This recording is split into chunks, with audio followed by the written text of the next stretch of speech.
Hey, everybody, and welcome back to another episode of Common Knowledge, the show where I take a look at 10 common Magic the Gathering cards and tell you if they're any good in the Pauper format or not.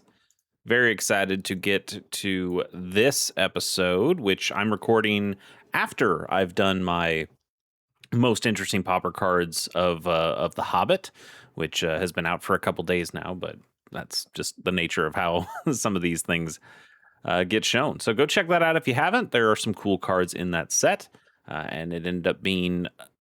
I found that there were more cards that might work in the Pauper format than I really expected when I first saw that set. So maybe something to consider. A couple cards specifically that I think are going to see some real play.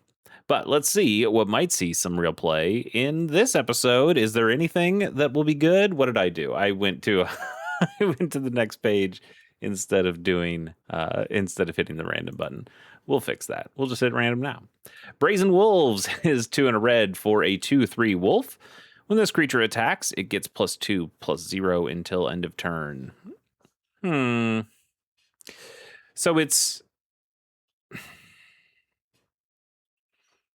was gonna say it's a hill giant, and it's not really a hill giant. Hill giant's a 4 mana 3/3. This is a 3 mana 2/3 that can sometimes be a 3 mana 4/3. I mean, that's not a terrible attacks trigger.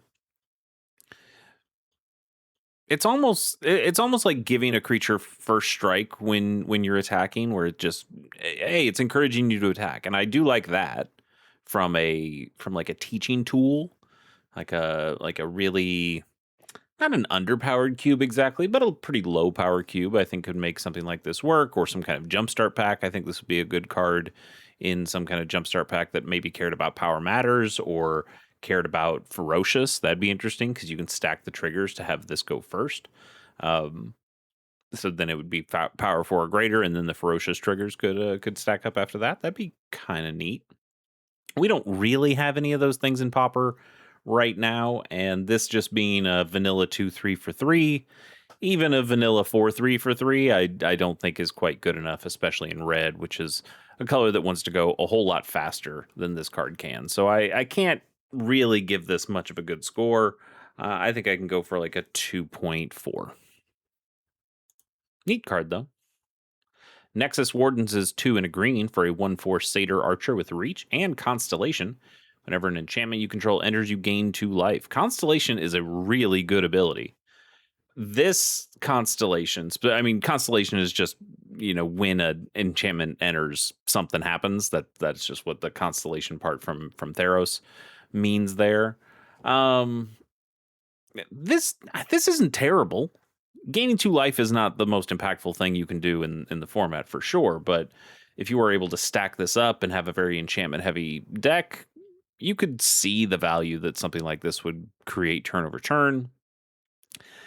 Still, it's a 3 mana 1/4 with Reach, so it can block some fairies or a core Skyfisher or something, but it's not really going to do much of anything. In fact, this card just kind of stalls completely, right? It stalls because it's a 1/4, so you're usually keeping up to block with the Reach.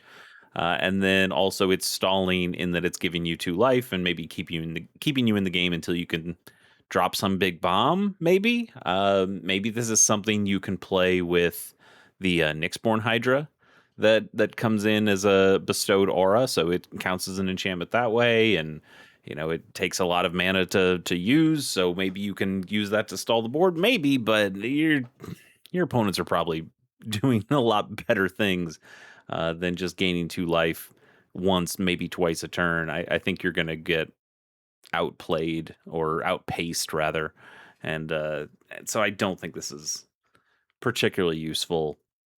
There are some really good Constellation creatures out there. I don't know if this is necessarily one of them. We'll go with a 2.5.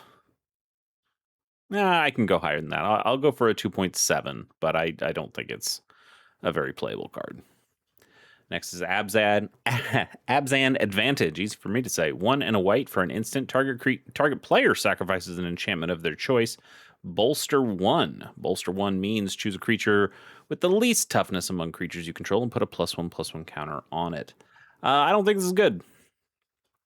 Forcing a forced sacrifice of an enchantment is an interesting choice. If your opponent has multiple enchantments out, then they get to choose, and that's going to feel really bad. If they have one enchantment out, it might as well have just said destroy target enchantment. So I think you really aren't getting much value out of that. The bolster, I've I don't really like bolster as an ability in Pauper and in most things, because generally a deck is going to be able to make tokens, not all the time, but a lot of decks are going to make tokens, especially in Pauper with something like the 0/1 Eldrazi spawns that you get from all sorts of different things. And so you'll have a bunch of creatures that are just 1/1s or really low toughness, especially here in white, where you might have a white weenie deck where you have a lot of 1/1s or 0/1s or something like that.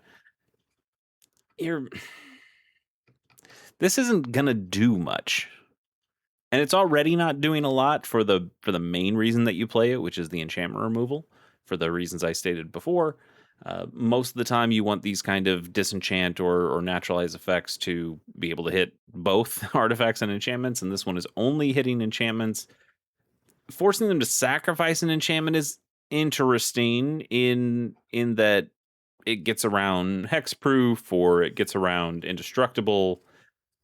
Not necessarily things that you see on enchantments all that much, especially in Pauper. I don't think this is very useful. I think this is pretty darn narrow, and the bolster will not be very impactful because it's just making your smallest creature better. And I'd rather make my best creature or even second best creature better. So I force my opponent to do a couple more things. I don't think this is enough, and I think it's kind of bad, honestly. I think I might even have to dip into the ones on this one. I think this is like a 1.8. Not a very good card, which makes me sad as somebody who really likes Abzan. Thought Nibbler is a classic, which wild that this thing has not been reprinted. Not because it's good. In fact, it's actually kind of bad, but because look at it. Look at it and hear it. Thought Nibbler is a 1/1 flying beast, and for a single blue mana. And it says your maximum hand size is reduced by 2. That's not very good, especially in blue, which is able to draw a lot of cards. So you don't want to have your maximum hand size reduced down to 5 if this is the only thing that's reducing your maximum hand size down. Now, there are plenty of ways to also have no maximum hand size. So having no maximum hand size, it doesn't matter if it's reduced by 2 because you still have no max. But this isn't good. This is essentially like, even take out the hand size part, and this is just a 1/1 flyer for 1. And we have a ton of those in the format, and we have some really good ones like Fairy Seer, or Ilvoy Galeblade, which has flash. There's just so many good options in blue for that kind of effect. If you need that, you shouldn't really ever need to play this. I guess it is a beast, which is kind of cool if you're doing beast deck stuff. Beast decks generally don't jump into blue; they're mostly just green.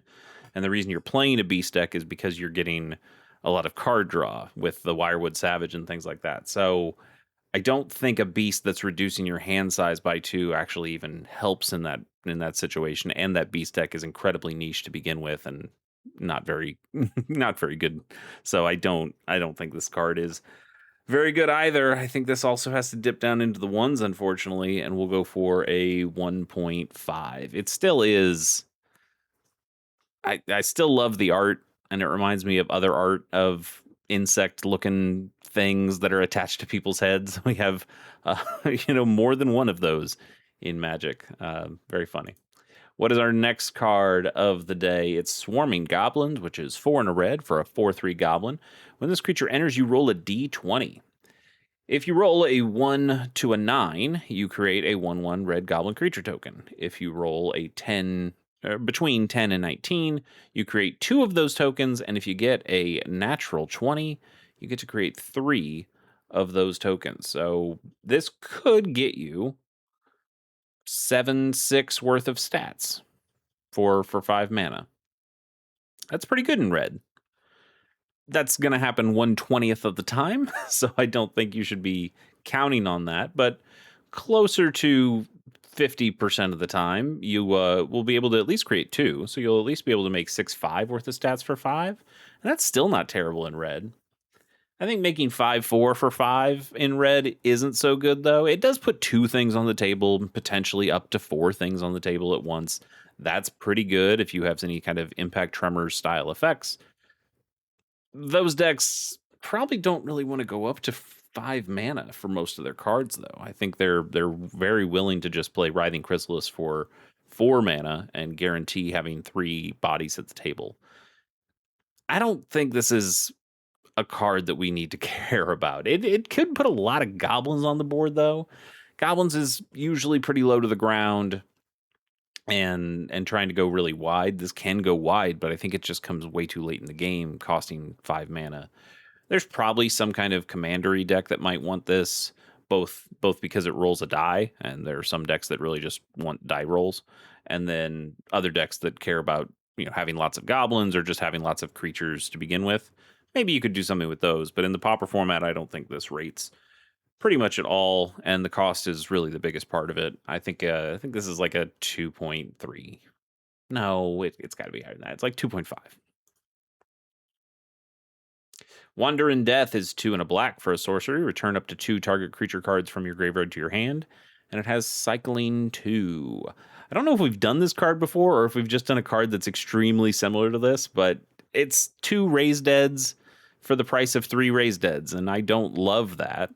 It does have Cycling, though, and Cycling's good. Cycling for 2 isn't bad.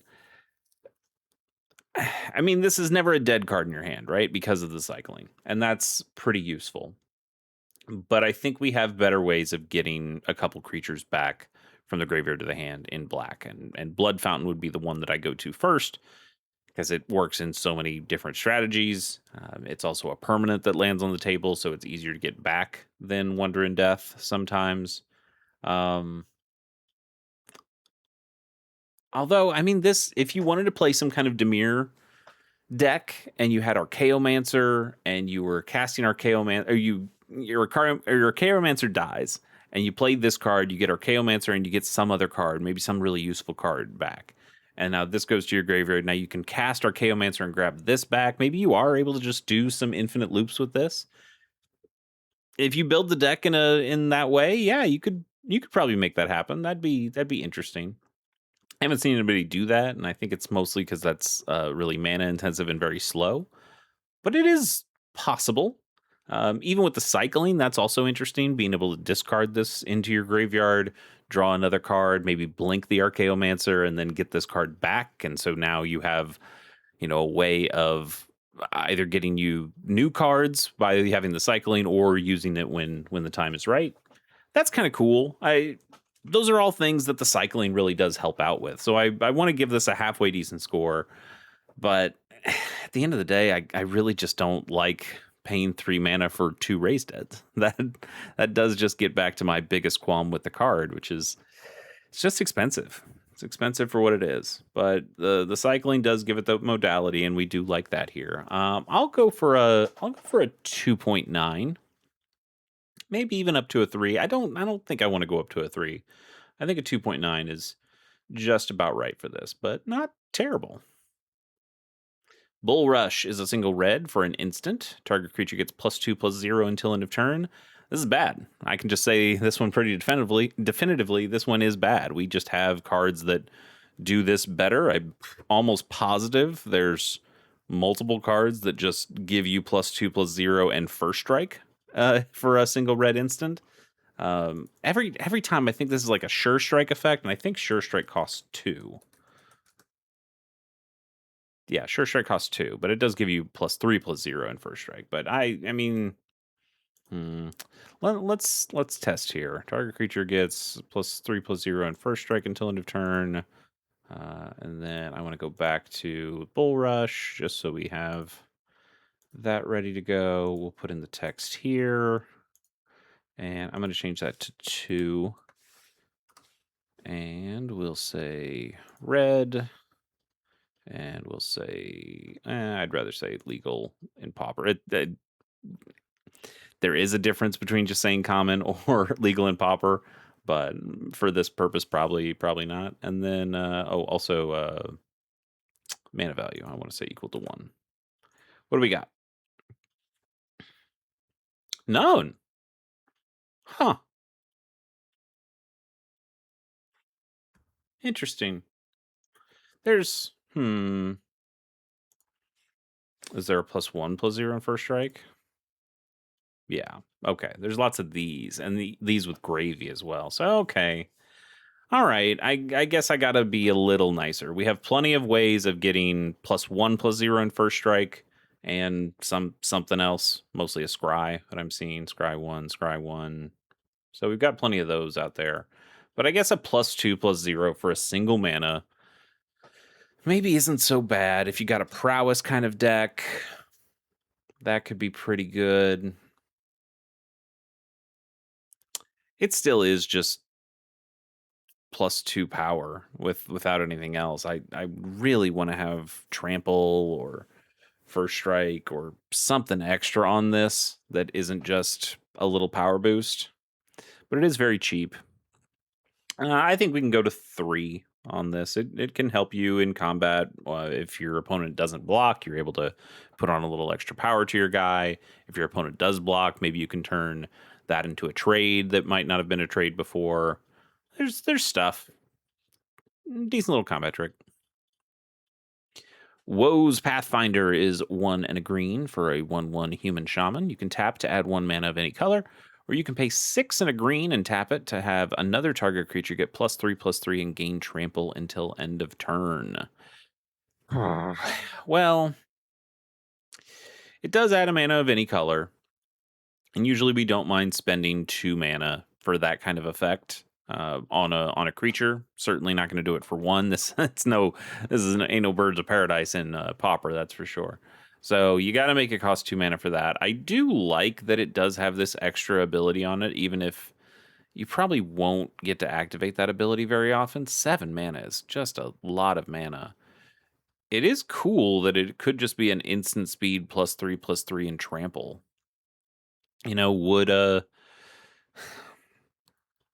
Would a Tron deck want that, like a monster Tron deck? Would it want it? I don't think so. There's enough trample already in most of the cards that get played in Monster Tron that I don't think you really need that. But this is a mana fixing thing. It does require your mana to be fixed already to be able to cast it in the first place. But once it's down there, it kind of just acts as a prophetic prism and can potentially buff something up. But in Monstertron, you're mostly just using little rocks and things like that don't cost any colors, so you can always play them. And I think that's generally going to be more useful for you than trying to jam this Pathfinder in to get you much of anything. It's cool, I guess.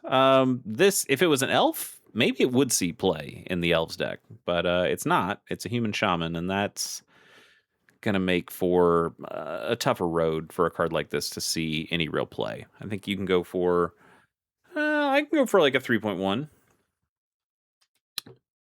Yeah, I mean, it's still a pretty decent mana dork, and I like that it has a little extra on it, even if that extra probably doesn't get played very often just because of its cost. Courageous Goblin is something we did recently. Maybe not recently. I feel like we've done this one before.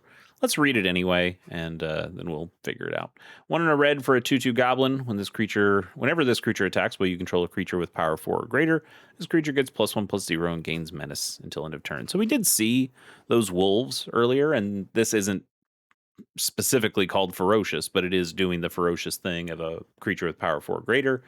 So that wolves in combination with this is pretty good. The wolves would be a 4/3. This would become a 3/2 with menace. I don't hate it. It actually reminds me a lot of the Wargling from the Hobbit set that just came out. And I like that too.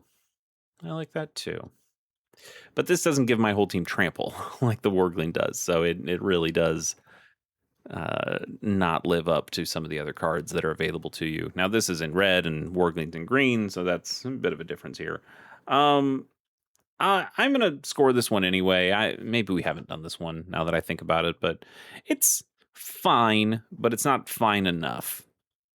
You know, again, goblins aren't really played in Pauper right now just because Mono Red Madness has so many more burn kind of options and Sneaky Snacker kind of options that it doesn't really need a goblins deck out there, which I think is a real shame. I would really like us to get back to Mono Red being a goblins format in Pauper, but it's just, or an archetype in Pauper. But right now, that's just not meant to be. And even if it were, I don't think Courageous Goblin would show up in there because that deck is not making a lot of 4-power creatures to begin with. So this is really a role player in another deck that's not playing goblins. And I don't really think we have that kind of a deck available to us. This was probably really fun and limited for Foundations, though. Would have been a solid little card that you could sometimes play. But I think for our purposes, I can go for like a 2. 2.1. It is better than a grizzly bear, I suppose. What do we have as our final official card? Ooh, Bognar. Bognar is not good, but I love Bognar. 4 and a green for a 2/2 beast. Whenever a player casts a black spell, this creature gets +2/+2 until end of turn. I do like that it's any player. If your opponent is playing black, anytime they're casting spells, this guy just gets big. And then obviously, if you're in some kind of Golgari deck or anything that is splashing black or playing black with this card, you can reap the benefits of this too. And potentially buff this thing up a lot. But initially, this is just a 5-mana 2/2, and it has no evasion outside of that, or no evasion at all, rather. So not good. just not particularly good. And also, if your opponent's playing black, they probably have creature removal. You know, they play a cast down, and your Bognar goes, "Ooh, cool! I get +2/+2 because you casted this cast down. I guess I'll go up to a 4/4." And they'll go, "Yeah, but I'm still targeting you with the cast down, which just destroys the creature anyway." Not great. I don't know why this is a classic to me. I think it's just because I've owned this card and I remember seeing this card a lot in probably just my own bulk. I don't know if other people feel the same way about Bognar. If you like Bognar, let me know. But obviously Wizards doesn't think this is good enough to reprint at all, and I don't think anybody has cared about Bognar for a long time. Bognar's not very good. That makes me sad. But to be fair, it wasn't very good even when it came out. I'll go with a 1.3. Oh, I'm so sorry, Bognar. You just cost so much and you're so bad. It doesn't even deserve the 1.3, but I'm gonna give it just because I couldn't bring myself to give this just a straight one. Let's do a bonus card and get out of here. False Orders. Wow, all the way back in alpha, $45 card that you can play in the Pauper format. What does False Orders do? It's a single red mana for an instant. Cast this spell only during the declare blocker step. I love it already. Remove target creature defending player controls from combat. Creatures it was blocking that had become blocked by only that creature this combat become unblocked. You may have it block an attacking creature of your choice. That is obviously not what the original card text says. Let's read that. You decide whether and how one defending creature blocks, though you can't make a choice the defender couldn't legally make. After a player play after defender has chosen defense, but not before damage, but before damage is dealt. This is a case where I think the Oracle text, the modern Oracle text, is we have this templating now that we have to write things in that same templating, but it does make more sense when you look at the original card. You just understand where it goes, but now that we have to have the templating, and now we have to say when it can be cast and how that stuff works. This is a really interesting card. Is it a good card? Almost assuredly not. Almost assuredly not. I also want to see. There has to be. Oh, there's only one rule. Oh, I figured there would be a lot of rules on this one, just of people figuring it out. But if a creature is removed from being a blocker or a given attacker any triggered abilities that would have happened because it was declared as a blocker still happen. Yeah, that makes sense. Okay. So if I have, like a creature with Bushido that says if it blocks, it gets +1/+1 or something, then it would still get +1/+1 because it was declared as a blocker. It's just not blocking that creature anymore. So it still gets the thing. Interesting. So false orders, where are you using this? Remove target creature defending player controls from combat. Creatures blocking that had become blocked by only that creature this combat become unblocked. You may have it block an attacking creature of your choice. So you can, if I'm reading this right, you can just choose for it not to block anything. You can just kind of have a 1 mana that creature doesn't actually block. and I swing in I get through anyway, which is pretty interesting. But I also like that I can potentially, maybe they make blocks in a way that they think, well, I don't want to block your big guy because he's going to kill. I don't want to lose my guy. I don't want to chump block that. Maybe I'll chump block with like a little 1/1 or something, and then I can go, well, actually, I'm going to make you block. Now that guy doesn't get to block this other guy that it was blocking. Now I have to force it to block this other guy. Maybe, but you're not getting some provoke style effect. You're not forcing. They had to have blocked with a creature to begin with. And that's kind of the problem. Some of the creatures that you would want to be able to use this on are creatures that your opponents probably weren't blocking with to begin with. So they were never in. They're not valid targets for false orders here. It has to be something that they thought, oh, well, I'll block with this, but I'm gonna, I'm gonna have my 3/3 block your 2/2, and then and then I'll let your 4/4 get through, or I'll block your 4/4 with my 1/1 or something. And then I play false orders, and I go, actually, I want this 2/2 to get through, and your 3/3 has to block the 4/4 now, and so that 3/3 will die. That's a little convoluted.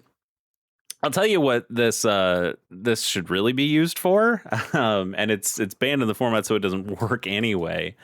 But if I was playing an affinity deck with ATOG back in the day, and I've swung in with my ATOG, and my opponent thinks, okay, well, I've got to block the ATOG, because if I don't, they're going to sacrifice all their stuff, all their artifacts, all the artifact lands, all their artifact tokens, whatever, make their ATOG giant, and then ATOG just swings in for the win. So they'll go, okay, I know I have to block that. And you go, actually, I'll play false orders and I'll still sacrifice all of my stuff and win anyway. That's cool. That is rad. It makes me want to buy a copy of this card. Just, I mean, not for ATOG exactly, but there's probably other stuff. Your carrion feeder, I suppose. You'd have to go into Rakdos to make that work, but you could make that work, I suppose. But there's a 95 cents, but that's the 30th anniversary edition, so that's not playable or that's not legal in a Pauper deck. So you're going to be spending $2 for that from the collector's edition. But man, you're going to feel really good when you get to make this work. It's kind of cool. And it does have some uses. There are some decks that could totally make this work, but there's also so many other cards out there that say target creature can't be blocked, or target creature can't block this turn, or creatures an opponent controls that don't have flying can't block this turn. We have so many ways of forcing no blocks to happen on the opponent's side. I don't think you really need this, but it is just 1 mana. I kind of like it. I kind of like it. I'm going to give this like a 3.8, maybe higher, maybe even a 4.